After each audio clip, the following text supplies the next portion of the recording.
What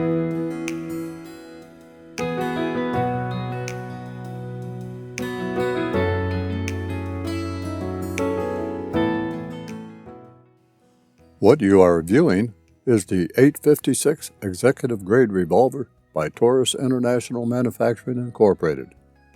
Hey, it's the Ranger running here, and I am taking a look at the Taurus Model 856 Executive Grade Revolver. So, stay tuned, because I am going to tell you all about it.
I don't know about you, but I have a propensity to question manufacturer's statements regarding anything, especially something that I will be holding in my hand and which discharges a projectile at a high rate of speed. So, I am going to take a close-up look at the Taurus 856 Executive Grade Revolver and share my finding and impressions with you so that you can become as informed about it as I am.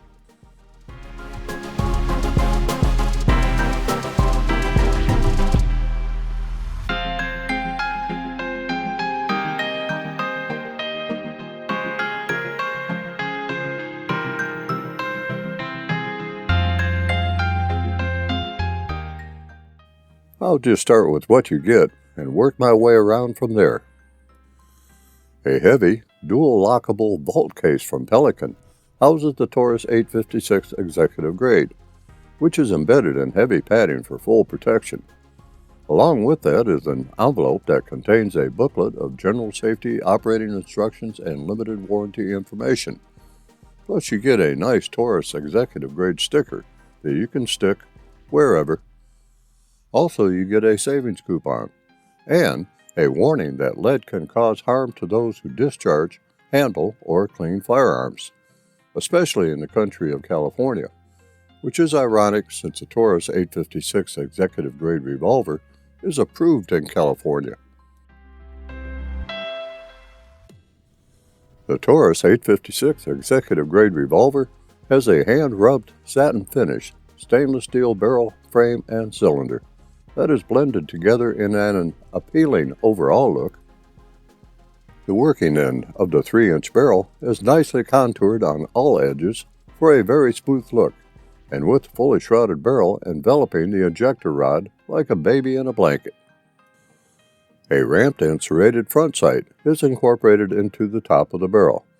Front sight is pinned for possible replacement and finished in flat black, presenting a nice contrast to the satin stainless steel barrel. The exceptionally well done cylinder tells us that the cylinder rotates in the counterclockwise direction and rotates smoothly when the trigger is pulled. There is the usual side play when in full lockup, but it is very slight and not outside the norm. You will notice that the cylinder to forcing cone gap on this revolver is a tight 5/1000 of an inch, and also note that there is no perceptible end play in the cylinder. 6 chambers hold 38 special and 38 special plus P ammunition, of which the revolver is rated. One thing to note is that each chamber is chamfered to accommodate easy loading, and chamfering is something that is not even found on more expensive revolvers. I touch on speed loaders a bit later. Releasing the cylinder is accomplished by pushing the well-textured cylinder lock and release button forward and then pushing the cylinder out from the left side of the frame, much like you would with any modern double-action revolver. The extractor is nicely integrated into the cylinder while the ratchet contact points are well defined. Also note that unlike new Smith & Wesson revolvers, no safety lock opening is above the cylinder lock and release button, that no one that I know of uses anyway, and which also detracts from the looks of the revolver. Moving to the top of the frame, a well-cut sighting channel for locating that front sight avails the operator a means to line things up before taking a shot. This channel is often referred to as a combat rear sight. Just to the rear of the rear sight is the spurless hammer that makes this revolver double action only. I'll talk about trigger action and pull weight in a short bit. Just above the grip on the left side of the frame is stamped Taurus Armas made in Brazil, just to let you know who manufactured the revolver. Just above the grip on the right side of the frame, you find executive grade Taurus, while forward of that is the importer information, followed by the serial number and model. Switching the view to the right side of the barrel is the serial number, while 38 Special is marked on the bottom of the barrel. That, of course, designates the caliber. Heading into the gripping area, there is a nice set of laminated walnut grip panels that envelops the entire backstrap of the revolver. The grips are nicely formed and finished into what is commonly called a target grip. That allows getting the entire shooting hand on the grip with as high a hold as possible. The satin finish of the grips is well done and agrees with the satin theme of the revolver. The highly polished grip panel just would not look good on this revolver, in my humble opinion. A thumb rest on both sides of the grip works for both righty and lefty operators, while diamond checkering provides a gripping surface where needed both. The bottom of the grip is nicely rounded to aid in concealing the revolver while providing some comfort to the hand when shooting. The grips are attached by a single screw, which means that they can be exchanged with grips of your choice, finger grooved, round butt, rubber, wood, whatever, and many grips for this revolver are available. For me, these grips will do just fine until they don't. Although blended well with the revolver, there is a slight gap at the top of the grip and just behind the trigger guard, due to these areas of the grip being squared off rather than rounded. All in all, however, these are very nice grips. If you expect to use a speed loader with the Taurus 856 executive grade revolver, well, as they say in New York, forget about it. The standard Taurus 856 can use the HKS 10-A speed loader. Because the standard Taurus 856 and Taurus 856 Defender, even with the many grips available for these iterations, allow the use of a speed loader. The nice Ultimate Company grips of the Taurus 856 executive grade revolver are target-style grips, and being such do not have the necessary cutaway to accommodate a speed loader. However, speed strips will work, and if you want to carry the Taurus 856 executive grade revolver, well, you should have a couple of loaded speed strips handy. Moving on from the grips, the trigger guard is pleasantly rounded and small, but will accommodate a gloved hand. Inside the trigger guard, not surprisingly, is a trigger. The trigger is a nicely curved and rounded affair. With the revolver in my hand, the first joint of the trigger finger, the distal interphalangeal joint, finds its way onto the trigger face without even thinking about it. The double-action trigger pull weight on this particular revolver is 10 pounds, 13.5 ounces, but it is a smooth 10 pound, 13.5 ounces. There is a slight amount of stacking and a very slight amount of tension-free play before the real trigger pull weight is felt. The revolver has an excellent staging point, that point where the trigger seems to go slack just before the hammer falls. Staging point feels almost as predominant as a Ruger revolver. If you pull the trigger quickly, you will probably pass right over the staging point without feeling it. Pulling the trigger somewhat slower than quickly, and you will feel the trigger go slack. You can hold this position as long as you want to hold it, to do a final check on the sight picture. Pull the trigger just a bit more, and the hammer falls with authority. The trigger pull is very smooth throughout its travel, and feels very nice. If you like a smooth trigger pull, you will like this one. Well, that's it for the features. I know that you would like to take the Taurus 856 executive grade revolver to the range, as I would. But before I can take you to the range, I need to dive into the maintenance of it first.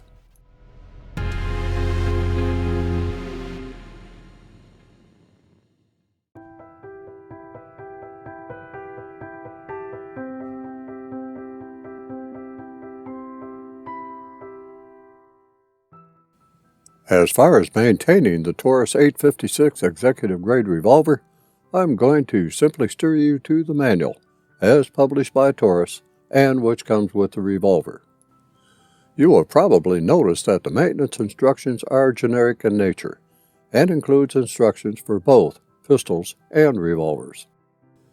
I am going to let my assistant read the instructions for you, since my voice is about to give out. I hope that you don't mind. The firearm may be cleaned and lubricated under normal conditions without any disassembly steps. For optimal performance, we recommend you clean and lubricate your firearm for at least every 200 rounds fired through the firearm for optimal performance. At the same time, check for any loose screws or pins. Tighten the screws and press pins back in as needed.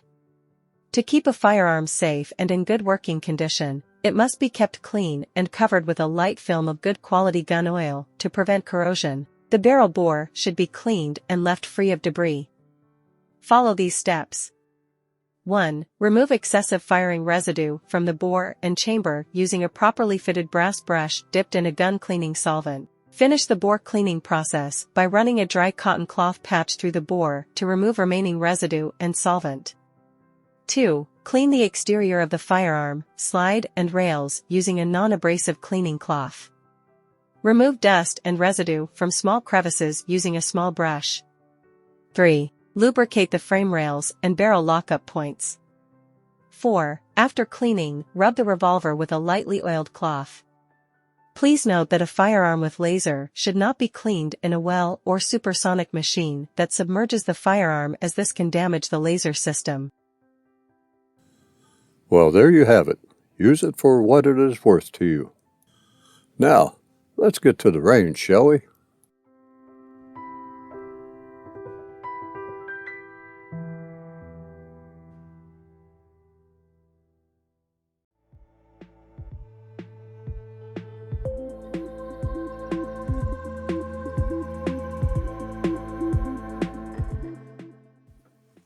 Although the Taurus 856 executive grade revolver is well blended, well fitted, looks great in a holster, and now has had maintenance performed on it, the real test is how it shoots, and this is where I'm going to take you next. So stay tuned.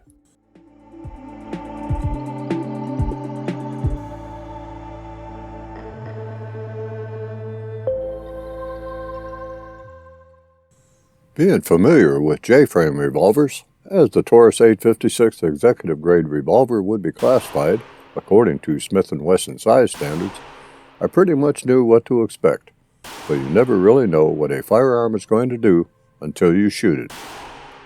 Greater felt recoil I did expect, as compared to an L-frame revolver like the Smith & Wesson Model 686 3-inch with its greater weight of 40.3 ounces versus 25 ounces of the Taurus 856 executive grade revolver, with both firing .38 special ammunition. Muzzle flip should also be more, but maybe not as bad as comparable sized revolvers with 2-inch or 2.5-inch barrel. But then again, given the half-inch or so difference in barrel length, muzzle flip may be a moot point to ponder. With a 3-inch barrel, one can expect a velocity loss of about 100 feet per second, as compared to a 4-inch barreled revolver, but an increase of around the same amount as compared to a 2-inch barreled revolver. Today I was shooting MagTech 38 Special 158 grain FMJ flat-nosed ammunition that typically travels at roughly 755 feet per second out of a 4-inch barrel. Bullet velocity, as usual, is speculative until actually measured from the firearm through which it is being fired. So I can only tell you how I think it feels from this revolver at this time. So don't take my speculations as gospel. I also had some PMC Bronze 132 grain FMJ that is rated at 917 feet per second, and some Armscore 38 Special 158 grain FMJ rated at 891 feet per second. So, let me quit babbling and let you observe how we did at the range.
Being a small frame revolver, the Taurus 856 executive grade revolver would be somewhat easy to carry and conceal. My concentration is on IWB carry, as I rarely carry OWB, but your carry method may differ from mine, and holster selection will obviously be different from mine.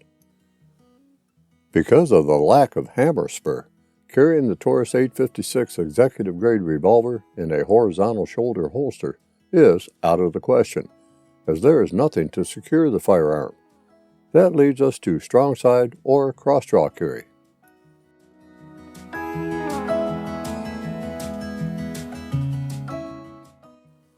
I have 3 examples of holsters that can fit the bill, or at least do for my needs.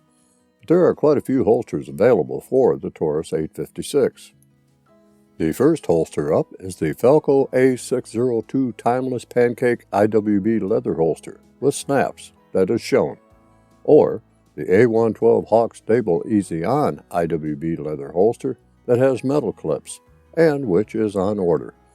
Note that these holsters are for the Ruger SP101 3-inch revolver, but work very well for the Taurus 856. The second holster is the Alien Gear Cloak Tuck 3.5 IWB holster. This is an excellent hybrid holster, if you prefer this type over a leather holster. Note that this is for a 4-inch barreled revolver. It has more stability inside the pants over a holster intended for short-barreled revolvers. Finally, there is the We the People WTP-10_1000-R holster for the Smith & Wesson K-frame 4-inch revolver. Although for K-frame revolvers, it houses the Taurus 856 with no problem. Since it has enough housing for a 4-inch barreled revolver, it also has more stability when inside the pants. This is my go-to holster for carrying in the cross-draw position, which has become a favorite carry position for me. As mentioned, there are plenty of holsters, IWB and OWB, for the Taurus 856 revolver. Obviously, do your research to find the right holster for your needs.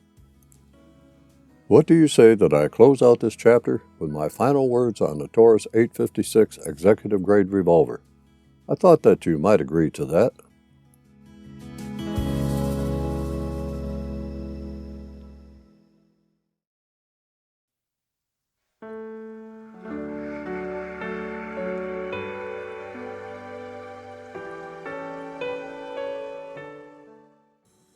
The Taurus 856 executive grade revolver is an excellent revolver. It is nicely mated and finished. The double action only is a plus in my book for a revolver that would be used for personal or home defense. At a current MSRP of $689.99, bottom line is whether the Taurus 856 executive grade revolver is worth the price difference, say, as compared to the Taurus 856 Defender, which also comes with nice round butt wood grips from the Altamont Company, and also comes with tritium bright orange outline front night sight, or in fact, any 2-inch or 3-inch barreled Taurus 856 revolver, with 19 variations from which to choose that include optic ready and Viridian grip laser models. If I were to make a choice, and if this was to be my first revolver to use for personal or home defense, I would probably choose the 856 Defender, a 3-inch barreled with boot-style grip from the Altamont Company, just because I happen to like wood grips on a revolver, and the tritium front sight. This Taurus 856 Defender goes for a MSRP of $469.99, $220 less than the executive grade revolver. Or I could also go for the Taurus Defender with the Hogue rubber boot grip and tritium front night sight for an even lesser MSRP of $449.99. Of course, all 3 can be found at less than MSRP. The Taurus 856 series of revolvers seem to be of good quality, but are less finished in all respects than the executive grade revolver. But they all go bang when you need them to, and that's what matters. Would I recommend the Taurus 856 executive grade revolver? Yes. Yes, I would. But I can also say that any of the Taurus 856 revolvers might be the right choice for you, and I would have the propensity to lean toward 3-inch barreled versions. But you may not. If you would rather have a better finished 856 over a standard 856, then the Taurus 856 executive grade revolver might fit your fancy. With that said, you will give up the ability to use speed loaders, unless you change the grip to one that will support the use of speed loaders. I am kind of talking to myself here as well as to you, as those Altamont walnut boot-style grips would sure look good on this one. But for actually shooting the thing, whole rubber grips would help soak up some recoil. For me, I have a feeling that, at some time, the Taurus 856 Defender with Altamont boot-style grips and tritium front sight is going to make its way to my vault, if for no other reason but to satisfy my curiosity regarding one versus the other. Well, my friends, it's time to end this chapter in the Range Ronin Chronicles. I hope that you found this review informative enough to make you a wiser shopper when considering a small frame revolver for personal or home protection. As always, and until we meet again, be safe out there.